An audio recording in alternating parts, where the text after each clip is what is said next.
ಹೋಗೋ ನಿನ್ ಏನ್ ಮಚ್ಚ ಪ್ಲಾನು? ನಂದು 2 ದಿನದಲ್ಲಿ ಸಂಕ್ರಾಂತಿ ಬರ್ತೈತೆ. ಓ ಮಚ್ಚ, ಅದಕ್ಕಿಂತ ಮುಂಚೆ ಬೋಗಿ ಬರೋದು. ಬೋಗಿನ ಹಂಗಂದ್ರೆ? ಬೋಗಿ ಗೊತ್ತಿಲ್ವಾ?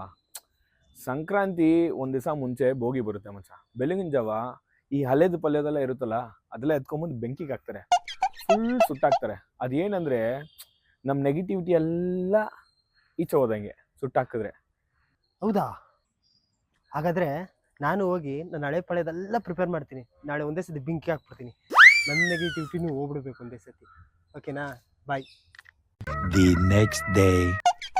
ಓಹ್, ಏನಪ್ಪಾ ನೀನ್ ಹಳೇದ್ ಪಲ್ಯದಲ್ಲಿ ಹಾಕ್ದ ಬೋಗಿಗೆ ನೀನ್ ನೆಗೆಟಿವಿಟಿ ಕಿತ್ತು ಹೋಯ್ತಾ? ಕಿತ್ತೋಗಿಲ್ಲ ಗುರು, ಸುಟ್ಟೋಯ್ತು. ನಮ್ಮ ಮನೇಲಿ 1960 ಒಂದು ಓಲ್ಡ್ ಮಾಡ್ಲಿತ್ತು. ಅದು ಎತ್ಕೊಂಬಂದು ಹಂಗೆ ಬೆಂಕಿಗೆ ಹಾಕ್ದೆ. ನೆಗೆಟಿವಿಟಿ ಹಂಗೆ ದಗ ದಗ ದಗ ದಗ ದಗ ಅಂತ ಹಾರಾಯ್ತು. ಅಂಥದ್ದು ಏನು ಹಳೆ ಐಟಮ್ ಅಪ್ಪ? ಐಟಮ್ ಅಲ್ಲ ಗುರು, ಬಾಡಿ. ನಮ್ಮ ಅಜ್ಜಿ. ಹೋಗೋ ನಿನ್ ಎಷ್ಟು ಆರಾಮಾಗಿದೆ.